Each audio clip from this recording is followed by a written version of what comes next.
acquisition. Okay, Prakash, stay on.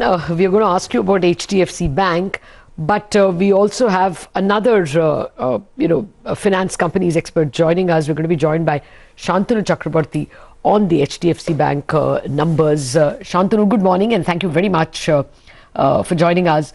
Well, how would you rate the pluses and the minuses? It does look like it's still the best stock in terms of asset quality, but it is weaker than its own past, its asset quality. Good morning, Lata. Thank you for the opportunity. Yes, as far as asset quality goes, HDFC Bank seems to be absolutely leading the pack. As far as its credibility as an investment idea goes, we still place it in the top two of our banking picks.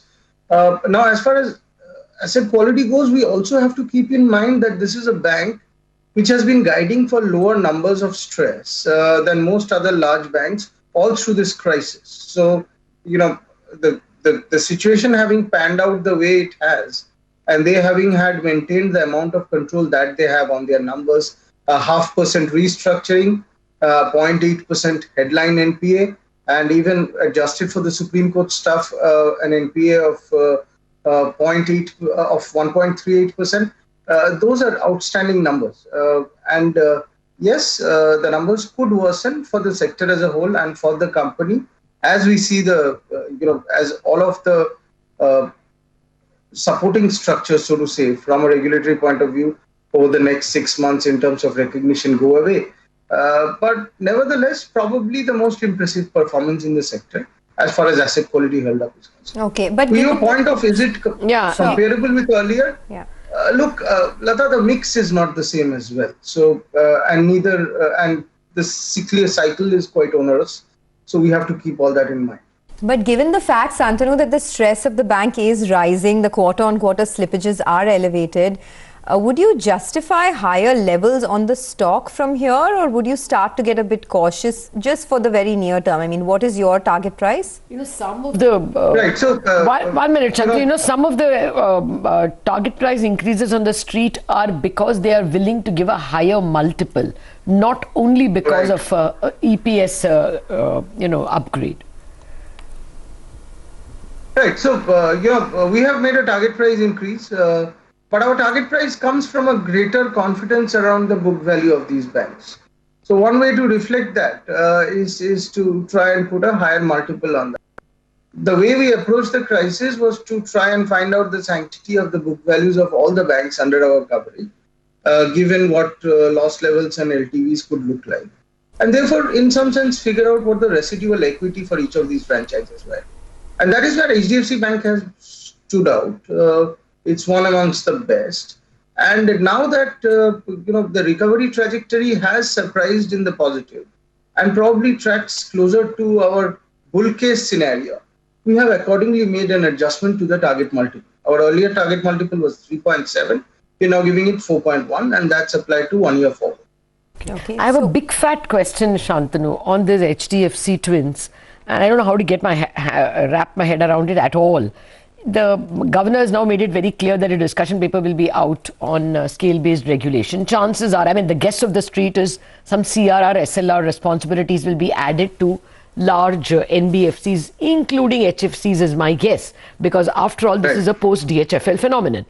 Now, if that happens, the street is wondering if HDFC also has to keep CRR, then the only logic why they are not merging with HDFC Bank goes away. So, then should we start thinking about merger? Then how do you look at both the entities? Right, look, the case for a merger has been around ever since I've been in the markets in the last 16, 17 years. There's one trigger or the other that people keep on talking about, and the merger, to be fair, in some sense, will fructify one day, hopefully. But we also have to keep in mind that there are sectoral exposures that the bank would need to think about. For example, HDFC has such a large non-individual loan book. What happens to that business in the blended scheme of things? Would the product structures, etc., remain exactly the same within the ambit of a banking license world? Those are questions that need answering. But to your point of, is the case getting stronger because of this? Yes, of course. I mean, incrementally, it's something that brings the merger structure to economic parity with individual investors. No doubt. All right, Santanu, we will leave it at that. Thank you for joining us and giving us your view. Prakash, same question to you. HDFC and HDFC Bank, how do you approach it now? So I think, Sonia, the HDFC Limited could probably see a little bit of uncertainty overhang given this change in RBI. I mean, of course, it's still not yet finalized, but RBI has very clearly indicated that there could be some changes in the offering for all these NBFCs, and that will impact some of the larger ones more than even the smaller ones because of the delta that it creates from where they are today. But on the bank numbers, if you ask me, I honestly haven't found anything very spectacular. It's just business as usual. What is comforting is that the transition of leadership is at least, kind of been digested pretty well. And these numbers do tell you that there could be probably growth that would continue.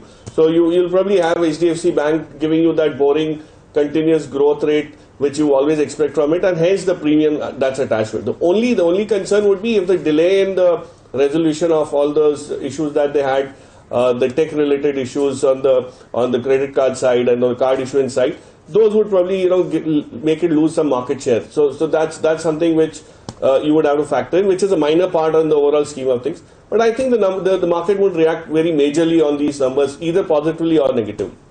Okay, Prakash, stay on. We have more questions for you, but we need to take a break right now. Up next, we have technical advice as well from Sudarshan Sukhani and Mitesh Thakkar. Stay tuned.